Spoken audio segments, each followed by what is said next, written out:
En este año dedicado a Asturias metemos 5 temas en el vídeo, ¿no?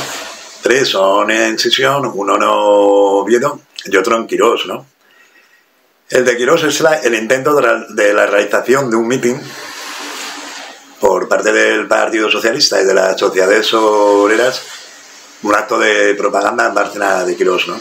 Que bueno, que al final no lo pudieron hacer y bueno, agarramos un poco pues todas las vicisitudes que hubo para que ese mitin no se pudiera realizar al final, ¿no? De Sisión tocamos 3 temas, ¿no? Uno de ellos bastante polémico, digamos, que llega a prostitución.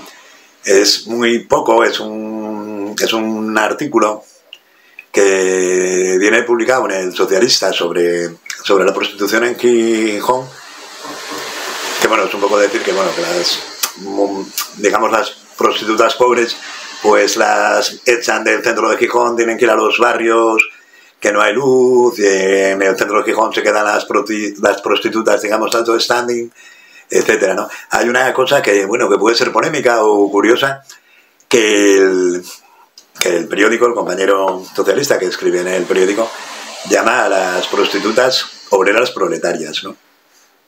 Luego también narramos un accidente que hubo en la fábrica de acero de Gijón, en la fábrica de Moreda, en el Alto Horno, ¿no? Y de Oviedo narramos un poco lo que fue, no sé si fue la primera o no, pero la primera privatización del agua que yo tenga constancia en Asturias, ¿no? A cargo de una empresa que se llamaba la Popular Ovetense, ¿no? Bueno, no os cuento más, os dejo con el vídeo, vais viéndolo, es un vídeo corto, son, ya os digo, 5 apartados, pero bueno, de 2 minutos, minuto 50, 2 minutos y medio cada uno, como hacemos siempre, pues 4 pinceladas para que veáis un poco lo que había, ¿no?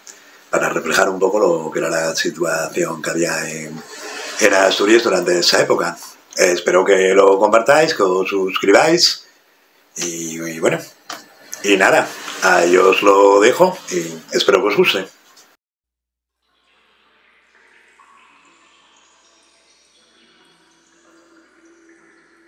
En noviembre de este año se inaugura en la fábrica de tabacos de Gijón el alumbrado eléctrico. La prensa burguesa, sobre todo en el noroeste, un periódico muy leído en Gijón y en toda Asturias, celebraban la llegada del alumbrado eléctrico a Gijón, a la fábrica de tabacos, exactamente, ¿no? Y decían de que era una buena noticia para las cigarreras, lo que eran las trabajadoras de la fábrica de tabacos, puesto que al haber luz eléctrica así podrían trabajar más horas y podrían obtener más salario. Lo que no se daban cuenta estos periódicos burgueses era de que estaban obligando y esclavizando más a las trabajadoras, que ya estaban bastante esclavizadas. El periódico La Aurora Social, el periódico socialista asturiano, denunciaba estos hechos y decía que lo único que conseguía el alumbrado eléctrico era explotar más a las trabajadoras y tenerlas más tiempo fuera de casa, no pudiendo atender a los niños y a las labores de la casa. Decía que era una vergüenza de que la prensa gijonesa se alegrara de eso, y lo que más les ofendía era de que las propias cigarreras habían festejado el triunfo de la llegada del alumbrado eléctrico a la fábrica. Lo que ellos no entendían, lo que decía el periódico La Aurora Social, era de que había por todos los medios de intentar llegar las nuevas ideas emancipadoras a las cigarreras, a las obreras de la fábrica de tabaco de Gijón, para que acabase su explotación, y no entendían esa celebración de la llegada del alumbrado.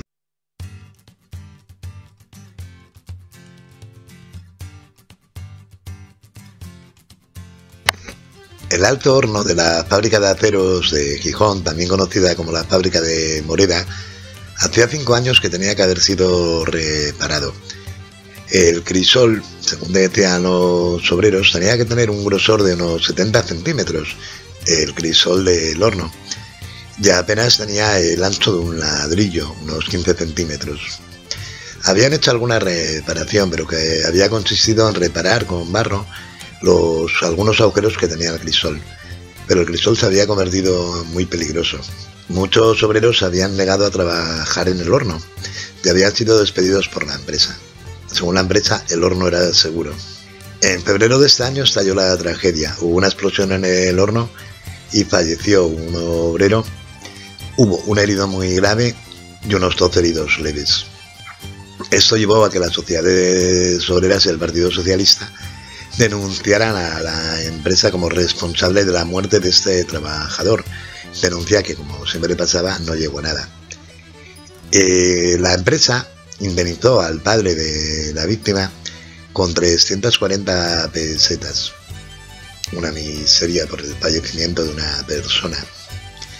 Aparte de esto, al día siguiente del accidente, cuando era el entierro del trabajador muerto, los obreros de la fábrica de acero de Gijón, querían ir al entierro a acompañar a su compañero en su último viaje. La empresa se negó, los hizo trabajar, no les dejó. Solamente los obreros del taller de puntas, que eran, digamos, los más radicales, los más combativos, se negaron a trabajar y asistieron al entierro.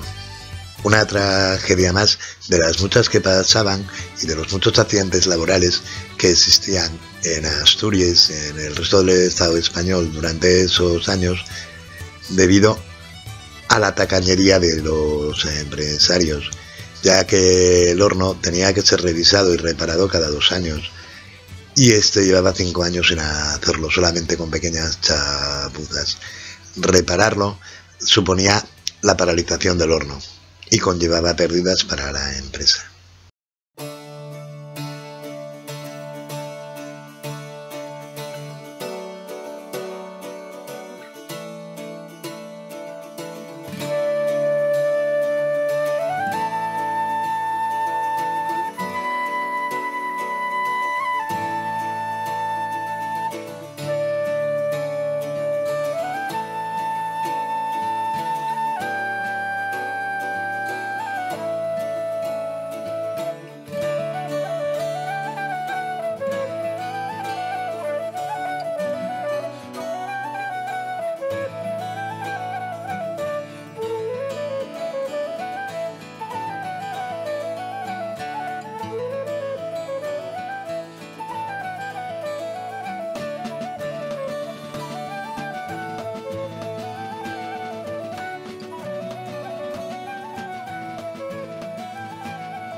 En el concejo de Quirós hacía ya unos meses que los obreros mineros de Quirós se reunían con dirigentes del Partido Socialista Asturiano con el fin de hacer allí una agrupación socialista.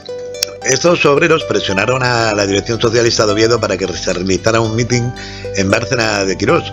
Los dirigentes socialistas no querían, decían que era demasiado pronto, que querían que hubiera más gente allegada a la organización allí en el territorio de Quirós. Pero al final los convencieron, y en octubre de ese año de 1899, la agrupación socialista asturiana convocó un mitin en Bárcena de Quirós. A él asistieron Manuel Vigil, el dirigente socialista asturiano, acompañado de un compañero de Gijón y un compañero de Proaza. Allí todos fueron pegas. Los patronos habían llamado al pueblo de Quirós a que recibiera palos a estos socialistas. El cura de Bárcena cogió y se puso al lado del local donde se iba a realizar el mitin, a amenazar con la excomunión a todos los que entraran en el mitin y a contarles las penas del infierno. Muchos patronos obligaron a los mineros a trabajar ese día y a esa hora para que no pudieran asistir al mitin. Además, el local donde se iba a realizar el mitin estaba rodeado por fuerzas de la Guardia Civil armadas hasta los dientes. Pero el mitin comenzó. Cuando el mitin comenzó, apareció por allí el alcalde, por la sala, a prohibir el mitin y a suspender el mitin.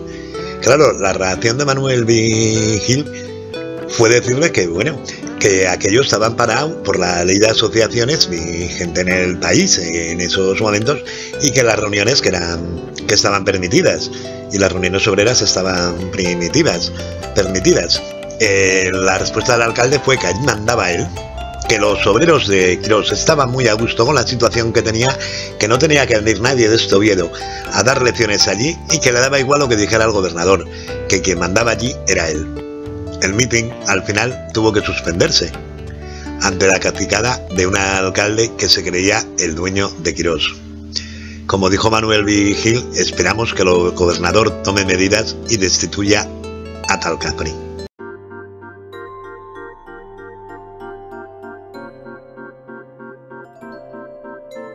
Privatización del agua no es una cosa del siglo XXI, ni siquiera del siglo XX.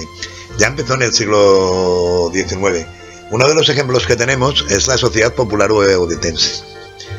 En Oviedo se estaba negociando la traída del agua corriente a la ciudad, cosa que el ayuntamiento, pues por falta de dinero o por incapacidad, no podía hacerlo.